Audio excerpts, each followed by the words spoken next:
오늘 본문 내용은 오늘 우리들에게 대단히 중요한 메시지를 전하고 있는 내용이 되겠습니다. 바울은 이 안타까운 마음을 오늘 9장 1절, 3절에서 이렇게 표현하고 있음을 보게 됩니다. 같이 한번 읽겠습니다. 내가 그리스도 안에서 참말을 하고 거짓말을 아니하노라.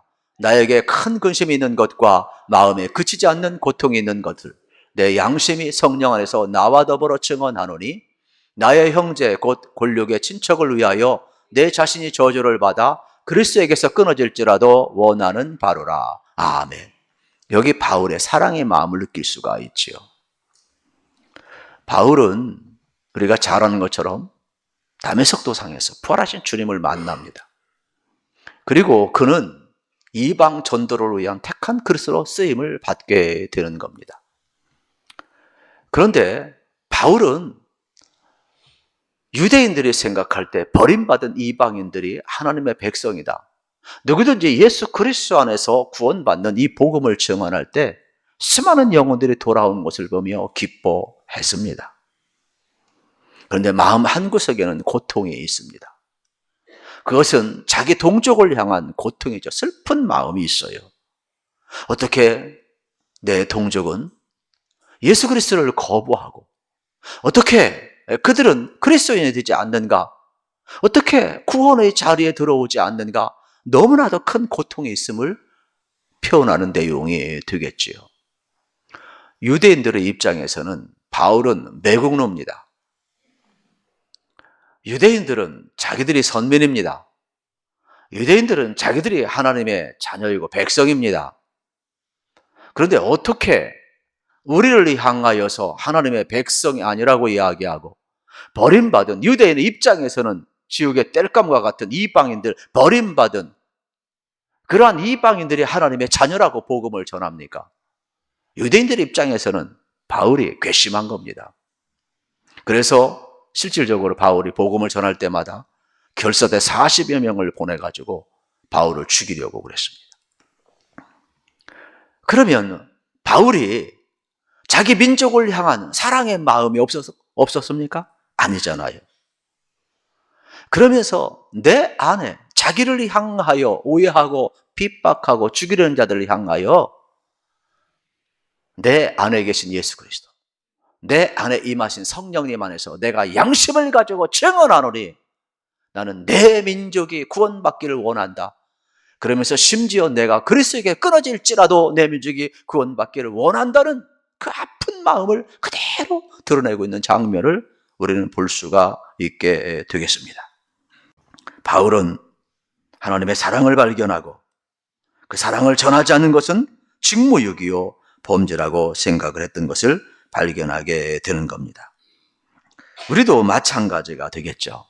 예수 믿으면 여러분 우리만 좋은 것이 아니라 예수를 모르는 사람, 예수를 거부하는 그러한 사람들 향해서 이러한 안타까운 마음이 우리에게도 있어야 됨을 발견하게 되는 겁니다. 하나님을 만난 사람들은 이러한 하나님의 마음을 다 드러냅니다. 그래서 구약 성경 소돔과 고모라 성에 예를 듭니다. 하나님이 타락한 소돔과 고모라 성을 멸하시겠다고 이야기합니다. 아브라함이 이 소식을 듣고 깜짝 놀랍니다. 하나님, 이 성을 멸하시려고 하십니까? 의인 50이 있으면 멸하지 않겠습니까? 그때 하나님이 오케이 합니다.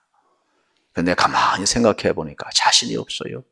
그래서 결국 어떻게 합니까? 깎아서 이렇게 이야기합니다. 하나님, 이 도성에 의인 10명이 있으면 멸하지 않겠습니까? 하나님이 오케이 합니다. 여러분, 여기에서 단순히 조카로 한 사람 살려내기 위해서 하나님 앞에 이렇게 중보기도하고 있습니까? 아니죠. 하나님의 마음을 지금 멸망을 당한 이 도성 오죽했으면 하나님이 멸할 수밖에 없을까? 그 아픈 마음을 지금 아브라함이 드러내고 있음을 보게 되는 것이죠. 출애굽기 32장 31절 32절에도 모세의 아픈 마음이 드러납니다. 이스라엘 백성을 애굽에서 나오게 하고 시내산에서 부르고 그래서 율법을 받기 위해서 40일간 올라가 있어요. 그런데 백성들은 지도자가 안 오니까 불안해요. 그래서 보이지 않는 하나님보다는 보이는 금송아지가 좋은 거예요.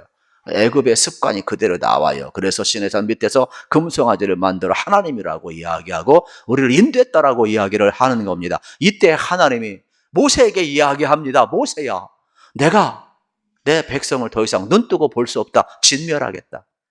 그러면서 내가 너로 새롭게 민족을 이루겠다라고 이야기합니다. 그때 모세가 이렇게 기도합니다. 우리 같이 한번 31절, 32절 읽어보겠습니다. 모세가 여호와께로 다시 나아가 여짜오되 슬프도소이다. 이 백성이 자기들을 위하여 금신을 만들어 싸우니 큰 죄를 범하였나이다. 그러나 이제 그들의 죄를 사하시옵소서. 그렇지 아니하시오면 원하건대 주께서 기록하신 책에서 내 이름을 지워버려 주옵소서. 모세의 아픈 마음이 드러나는 거예요. 하나님, 여기서 내 백성을 진멸해버리면 열방이 뭐라고 하겠습니까? 하나님이 이스라엘 백성을 애굽에서 나오게 해서 매장지가 없어서 광야에서 죽게 했다고 할 것 아닙니까? 하나님, 사랑과 긍휼을 베푸시고 진노를 거두시며 차라리 내 생명을 생명책에서 치워주시고 내 민족을 구원해달라고 하는 그 아픈 마음, 그 슬픈 마음, 그 사랑을 드러내는 장면을 보게 되는 것이죠. 하나님을 안 사람, 하나님을 만난 사람은 다 똑같이 하나님의 사랑을 드러내고 있음을 봅니다. 예수님도 누가복음 19장 41절에서 예루살렘 성을 바라보면서 우셔요. 예루살렘아 예루살렘아 암탉의 병아리를 품듯이 내가 너희를 품은 적이 몇 번이더냐. 모든 사람들은 휘황찬란한 예루살렘 성과 여러분 성전을 보면서 즐거워하며 지나가지만 예수님은 멸망당할 도성을 바라보며 우셨다. 그래서 이게 주님의 사랑이죠. 지금 사도 바울도 이스라엘 민족이 하나님 앞에 돌아오지 않는 것을 보면서 예수님을 거부하는 것을 보면서 너무 마음 아파하고 있음을 볼 수가 있게 되겠습니다. 그래서 내가 끊어질지라도 내 백성이 예수님을 좀 받아들였으면 좋겠다. 그런 마음이죠. 그러면서 그들이 받은 축복을 4절 5절에서 이렇게 표현하고 있음을 보게 됩니다. 같이 읽겠습니다. 그들은 이스라엘 사람이라 그들에게는 양자됨과 영광과 언약들과 율법을 세우신 것과 예배와 약속들이 있고 조상들도 그들의 것이요 육신으로 하면 그리스도가 그들에게서 나셨으니 그는 만물 위에 계셔서 세세의 찬양을 받으실 하나님이시니라. 아멘. 이들이 받은 축복이 얼마나 큰지 몰라요? 하나님은 이미 내 아들이라 내 자녀라 그랬어요. 양자의 영을 그들에게 부어주었다 그랬어요. 얼마나 큰 축복입니까? 하나님의 영광이 이스라엘 가운데 나타났다 그랬어요. 얼마나 큰 축복입니까? 그뿐만 아닙니다. 언약을 주셨어요. 율법을 주셨어요. 그리고 예배할 수 있도록 해주셨어요. 제사를 드리게 해줘서 수많은 약속들을 주셨어요. 심지어는 아브라함, 이삭, 야곱 같은 믿음의 조상을 주시고 그 혈통을 통하여 예수 그리스도가 여러분 육신의 이 땅에 오셨음을 봅니다. 이러한 축복이 어디 있어요? 왜 하나님은 열방 가운데 그들을 택했습니까? 그들이 잘나섭니까? 그들이 훌륭했습니까? 그들이 컸습니까? 아니잖아요. 신명기 7장 7절에 보게 되면 이스라엘의 커서가 아니라 세계 열방에서 가장 작은 자이기 때문에 택했다 그랬어요. 그래서 이들로 하여금 열방이 돌아오기 위해서 지금 4절 5절에 이스라엘을 축복하신 이유는 뭐예요? 이들로 하여금 하나님 앞에 예배하고 열방이 하나님 앞에 돌아오기 위해서 이스라엘을 축복했는데 이들은 특권만 생각하고 사명을 감당하지 않았다는 것입니다. 그래서 이 복음이 이방 민족에게로 넘어가고 있음을 지금 바울이 발견하고 우리에게 전하고 있는 것입니다. 특권은 사명으로 연결될 때 여러분 이것이 복이지, 내가 복을 받았다 해서 내 마음대로 사는 것이 복이 아니라는 겁니다. 그래서 이스라엘 민족은 2000년 나라 없는 서름을 당해야 하고 여러분 예수를 거부하고 십자가에 못 박은 그 죗값을 톡톡히 받았음을 우리는 기억을 하지 않습니까? 오늘 우리의 삶도 마찬가지예요. 저는 여러분들이 하나님의 은혜를 받았으니까 여러분 기뻐하시되 자기 구원에만 매몰되지 말고 내가 받은 은혜에만 매몰되지 말고 은혜 받은 사람은 하나님의 사랑에 있고 하나님의 사명에 흘러간다는 걸 기억하시면서 여러분들이 다시 한번 사명의 자리에 일어설 수 있기를 축복합니다. 6절, 8절을 같이 한번 읽겠습니다. 그러나 하나님의 말씀이 베어진 것 같지 않도다. 이스라엘에서 난 그들이 다 이스라엘이 아니요 또한 아브라함의 씨가 다 그의 자녀가 아니라 오직 이삭으로부터 난 자라야 내 씨라 불리라 하셨으니 곧 육신의 자녀가 하나님의 자녀가 아니요 오직 약속의 자녀가 씨로 여기심을 받느니라. 아멘. 모든 이스라엘 백성이 모두 다 아브라함의 후손이고 당연히 구원받고 천국 것으로 여겼습니다. 그런데 여기서 질문을 합니다. 그러면 과연 누가 참 이스라엘이냐? 그러면 과연 누가 아브라함의 후손이냐? 모두 다 그들이 아브라함의 후손이냐? 아니라는 거예요. 약속의 씨로 난 자가 아브라함의 후손이라고 이야기를 하는 겁니다. 혈통적으로 보면 이스마엘이 먼저 나왔습니다. 그런데 그는 약속의 자녀가 아니라는 것입니다. 하나님이 75세 아브라함을 부르셔서 약속하셨죠. 아브라함은 하나님 말씀을 따라갔죠. 그런데 10년이 지나도 하늘의 별처럼 바닷가의 모래알처럼 자손은 고사하고 단 한 명도 없어요. 10년이 지난 후에 아브라함과 사라가 서로 맞대면 상의해요. 하나님이 잊으셨나 보다. 그래서 몸종 하갈을 통해서 자녀를 낳자 시바지 역할을 하는 거예요. 누구 낳았습니까? 이스마엘을 낳았어. 논리적으로 보면은 이스마엘도 아브라함의 혈통이에요. 그런데 하나님은 뭐라고 이야기합니까? 반드시 약속의 자녀만이 하나님의 약속의 자녀가 된다라고 이야기하고 있음을 보게 되는 겁니다. 그래서 오직 이삭으로부터 난 자가 내 씨로 풀리리라 말씀하고 있어요. 9절을 보십시오. 같이 읽읍시다. 약속의 말씀은 이것이니 명년 이때에 내가 이르리니 사라에게 아들이 있으리라 하심이라. 아멘. 하나님이 25년 지난 후에 사라에게 아들이 있으리라 명령하셨다. 100세의 이삭을 낳았지요. 이건 뭐예요? 하나님의 사건이죠. 구원이라는 것은 인간의 어떤 의가 아니에요. 저도 그렇고 여러분도 그렇고 어떤 조건이 있어서가 아니에요. 전적인 하나님의 은혜인 거예요. 그렇기 때문에 구원이 기쁜 것 아니겠습니까? 지금 인간의 힘으로 아브라함과 사라가 할 수 없는 나이에 이삭을 주신 것은, 이 사건은 뭐예요? 하나님의 사건이라는 거예요. 약속의 씨, 하나님이 지금 하고 있다는 것을 우리에게 가르쳐주는 방법을 보게 되는 겁니다. 그러므로 여러분들 하나님의 말씀을 전적으로 신뢰하고 나가시기를 우리 주님의 이름으로 축복합니다. 10절 13절 말씀을 같이 한번 읽겠습니다. 그뿐 아니라 또한 리브가가 우리 조상 이삭 한 사람으로 말미암아 임신하였는데 그 자식들이 아직 나지도 아니하고 무슨 선이나 악을 행하지 아니한 때에 택하심을 따라 되는 하나님의 뜻이 행으로 말미암지 않고 오직 부르신 이로 말미암아 서게 하려 하사 리브가에게 이르시되 큰 자가 어린 자를 섬기리라 하셨나니 기록된 바 내가 야곱은 사랑하고 에서는 미워하였다 하심과 같으니라. 아멘.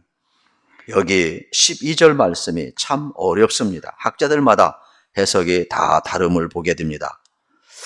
여러분, 리브가에게 이르되 큰 자가 어린 자를 섬기리라. 기록된 바 야곱은 사랑하고 에서는 미워하였다 함과 같으니라 그랬어요. 여러분, 다 이해를 한다 할지라도 아직 뱃속에 있어요. 그것도 쌍둥이에요. 논리적으로 보면 에서가 첫째인데 큰 자가 작은 자를 섬긴대요. 우리는 여기에서 하나님의 주권을 우리가 인정할 줄 알아야 되겠어요. 아직 그들은 나오지 않았어요. 그렇다면 하나님의 선택과 부르심을 우리가 받아들이는 것이 매우 중요함을 발견할 수가 있게 되겠습니다. 구원이라는 것은 뭐예요? 하나님이 미리 정하시고 부르시고 택하시고 의롭다 하시고 영화롭게 하시는 것 아니겠습니까? 자격이 있어서가 아니에요. 하나님의 선택과 부르심에 의해서 우리가 은혜로 구원받은 것을 이야기하는 내용이 되겠죠. 우리의 믿음조차도 하나님의 선택에 의해 주어진 것임을 우리는 알아야 되겠습니다. 그러므로 우리는 하나님의 주권을 항상 인정하고 살아가시기를 우리 주님의 이름으로 축복합니다. 그렇기 때문에 오늘 본문에서 우리는 두 가지를 발견했으면 좋겠습니다. 죄인 때 우리를 하나님이 사랑하시는구나. 유대인이든 이방인이든. 그리고 우리를 사랑하시고 은혜를 주시는 것은 사명이 있음을 발견했으면 좋겠습니다. 그래서 오늘 말씀은 하나님의 사랑을 깨달으라는 겁니다. 오늘 말씀은 바로 사명을 깨달으라는 귀한 말씀이 되겠습니다. 이스라엘 백성들이 이렇게 특권을 가졌음에도 불구하고 이들은 왜 그리스도인이 되지 못합니까? 왜 구원이 이방인에게 넘어가야만 합니까? 왜 이들은 교만한 자리에 있어야 합니까? 하나님의 영광을 보고 지극히 가장 작은 자가 열방 가운데 가장 우뚝 서는 선민으로 보배롭고 존귀한 자로 세움을 받았는데, 그들은 율법을 받아 언약을 받았는데, 그들은 예수 그리스도를 여러분 혈통적으로 조상 가운데 속에서 그들은 받았는데 왜 예수 그리스도를 거부해야만 했습니까? 왜 십자가에 못 박아야 했습니까? 왜 그들은 그리스도인이 안 되어야 합니까? 왜 구원이 이방인에게 흘러가야 됩니까? 이 바울의 아픔이 여기에서 나오고 있음을 봅니다. 그들은 이 특권을 사명으로 연결시키지 못했기 때문에 그렇습니다. 그래서 하나님의 사랑을 깨닫지 못하고 하나님의 구원 계획을 이해하지 못하였을 때 그들은 자기들만 구원받고 자기들만 하나님의 백성이라는 그 울타리 안에 갇혀서 여러분 결국 어떻게 됩니까? 이러한 꼴이됨을 우리는 보게 되는 겁니다. 하나님께서는 이스라엘 백성을 택하실 때 출애굽기 19장 5절 6절에서 이렇게 언약을 맺으셨어요. 같이 한번 읽겠습니다. 세계가 다 내게 속하였나니 너희가 내 말을 잘 듣고 내 언약을 지키면 너희는 모든 민족 중에서 내 소유가 되겠고 너희가 내게 대하여 제사장 나라가 되며 거룩한 백성이 되리라. 너는 이 말을 이스라엘 자손에게 전할지니라. 아멘. 세 가지 축복이 있죠. 세 가지 언약이 있어요. 첫째는 모든 민족 중에 내 소유가 되겠다. 하나님이 택하셔서 보배롭고 존귀하게 여기겠다는 것이죠. 제사장 나라가 되겠다. 제사장 나라는 하나님과 연결을 해야 되는 겁니다. 이스라엘은 자기들이 하나님을 경배하며 하나님을 경배하는 민족이 복받는 걸 알려줘요. 그래서 열방을 하나님 앞에 인도하는 사명이 있는 거예요. 그리고 거룩한 백성으로 구별되게 살아가야 됨을 보게 되는 겁니다. 구별이란 여러분 거룩이고 거룩이란 구별 아닙니까? 왜 이스라엘을 가장 작은 자들을 열방 가운데 구별해 두었어요? 가장 작은 자이지만 그들이 하나님을 경외할 때 가장 강국이 됨을 보여주는 거예요. 하나님을 예배함이 영광임을 보여주는, 그래서 열방이 이들로 말미암아 돌아와야 하는데 이런 제상적 사명을 감당하지 못한 거예요. 그러면서 역사를 보아라. 하나님께서 주신 이 은혜를 특권으로만 여기고 사명을 감당하지 않은 것은 역사에 버림을 받았다라고 이야기하는 거예요. 누가 쓰임을 받느냐? 다윗을 보아라. 유다 지파를 보아라. 하나님이 부르실 때에 내가 여기 있습니다. 이사야처럼 나를 써달라고 이야기할 때 하나님 유다 지파를 썼고 다윗을 썼지 않느냐? 사명을 감당한 사람을 썼다라는 겁니다. 그래서 축복은 사명으로 연결시키는 것이 매우 중요함을 우리에게 가르쳐주고 있음을 발견하게 되는 겁니다. 이스라엘은 원래 열방 가운데 택한 장자예요. 그러면 그들은 하나님께서 귀하게 여기셨으며 귀한 사명을 감당해야 하는데 우리는 구원받고 우리는 율법을 받았으니까 다른 사람들은 다 지옥 간다, 구원받지 못한다. 이게 말이 됩니까? 자기들의 특권만 가지고 자기들만 선민입니까? 그래서 참 이스라엘이 뭐냐 설명하는 내용을 오늘 본문은 우리에게 알려주고 있음을 보게 되는 겁니다. 이사야 선자의 말씀을 통해서 오늘 본문을 해석하면 이렇습니다. 이사야가 본 환상은 일어나라 빛을 발하라. 그런데 만민이 죽게 돌아온다고 이야기했는데 하나님의 영광이 나타난다고 이야기했는데 이스라엘 백성들은 일어나 빛을 발하지 못했어요. 만민이 돌아오게 하고 하나님의 영광을 깃들게 해야 하는데 구원이 자기들 것만 있고 율법 안에 있다고 이야기하니까 선민이라고 특권이라고 이야기를 하니까 여러분 어떻습니까? 어떻게 구원이 자기들 특권 안에 갇혀 있습니까?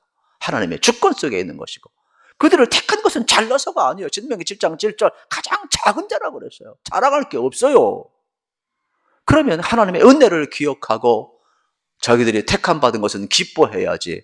그게 선민이고 특권입니까? 그게 자랑입니까? 그건 안 되는 거죠. 여러분 저도 그렇고 여러분도 그렇고 그래요. 우리가 구원받은 것은 은혜예요. 은혜는 기뻐해야 돼요. 그러나 여러분들이 그 안에 갇혀 있다면 사명을 감당하지 못한다면 우리도 똑같이 어떻게 될까요?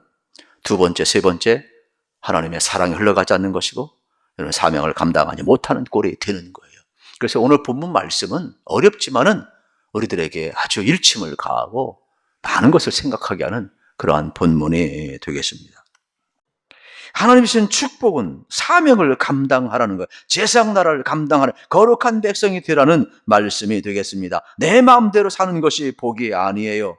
그러므로 우리는 하나님 주신 복을 사람들에게 다루는 제장 역할을 하고 거룩한 백성이 되는데 사용을 해야 됨을 발견하게 되는 겁니다. 간절히 바라기는 아브라함도 모세도 전부 다 하나님의 말씀을 따라 살아갔어요. 갈 바를 알지 못하지만은. 그래서 저도 그렇고 여러분도 그렇고 사명자의 길은 그저 믿음으로 살아가고 말씀을 따라 살아가는 길이에요. 그러므로 여러분이 사명자의 자리에 이르기를 우리 주님의 이름으로 축복합니다. 그래서 12절 어렵지만은 큰 자가 어린 자를 섬기리라, 이 표현은 여러분 이렇게 논리적으로는 에서가 형이에요. 그러나 그는 하나님의 약속을 가볍게 여겼어요. 하나님이 주신 그 특권을 그는 어떻게 되었습니까? 너무나 가볍게 여겼어요. 그러나 썩이는 자, 연약한 자, 여러분 야곱 같은 그러한 간사한 자이지만은 그는 어떻게 됩니까? 약복 강가에서 깨어지잖아요. 그리고 자기가 깨어지고 나서 한두 뼈가 위글되고 나서 하나님의 은혜로 살고 그가 변화되어서 그 하나님의 사랑을 깨닫고 나서 믿음의 조상이 되고 어떻게 됩니까? 큰 자가 되는 거예요. 그래서 섬기잖아요. 전부를 동원해서 섬기잖아요. 하나님은 모든 축복, 섬김에 쓰기를 원하고 있어요. 그래서 그리스도인으로 살아간다는 것은 딴 것이 아니에요. 좀 희생하고 여러분 손해보는 삶이 여러분 바로 사명임을 기억하셔서 오늘날은 너무 손해 안 보려고 그래요. 그건 특권만 갖는 거예요. 아니에요, 여러분. 사명자는 손해보는 게, 양보하는 게 그게 하나님의 나라예요. 그게 궁극적으로 복받는 걸 믿으시기를 축복합니다. 또 하나, 사랑은 아픈 것이죠. 오늘 본문을 통해서 바울은 하나님의 사랑을 발견하고 마지막까지 사명으로 연결시키고 있음을 발견하게 되는 겁니다. 그것은 바울에게 보여줬던 예수 그리스도의 사랑, 성령 안에서 나타난 그 사랑. 그러니까 우리 안에 성령님이 오지 아니하면 사랑할 수가 없죠. 우리 안에 예수님이 안 계시면 사랑할 수가 없죠. 그래서 바울은 이방인을 향한 구원의 문이 열리는 것을 기뻐했지만 자기 동족을 향하여서 구원의 문이 닫힌 것을 보면 너무 아파하고 있어요. 그래서 내 진심으로 구원이라는 것은 너희들이 선민이라고 하고 율법 아래 있다가 우리만 구원받는 것이 아니라 하나님은 먼저는 유대인에게요, 그 다음은 헬라인에게요, 누구든지 모든 사람에게 하나님의 구원이 나타난다라고 이야기하는 거예요. 그래서 이 진리를 발견하고 바울은 전하지 않고 견딜 수가 없었다는 것이죠. 너희들이 특권을 받은 것, 이 선민으로 택함받은 건 하나님의 은혜이다. 그러나 여기에 매몰되어 있으면 구원은 너희 것이 아니라는 거, 하나님의 것이고 모든 이방인들에게 열려있다라고 설명을 하는 거예요. 여러분, 우리도 마찬가지죠. 이 바울의 아픈 마음이 우리의 마음이 되기를 축복합니다. 교회 공동체는 그래서 항상 구원의 공동체이지만은 사실은 이 바울과 같은 슬픔, 그러한 근심, 그 고통이 다 있는 거예요. 여러분, 그런 게 있잖아요. 사랑해서 결혼해도 남편의 고통이 있는 거예요. 아내의 고통이 있는 거예요. 그래서 여러분들이 하나님의 사랑을 알고 이 사랑이, 이 은혜가 기뻐하는데 끝나지 마시고, 여러분, 은혜는 하나님의 사랑이 뭔지 아는 게 은혜고, 은혜는 그 사랑에 머무는 것이 아니라 사명으로까지 연결되는 것이에요. 그러므로 우리의 공동체가 다시 한번 죽어져 가는 영혼들을 향한 이러한 안타까운 심정을 가지시고 사명으로 연결되시기를 우리 주님의 이름으로 축복합니다.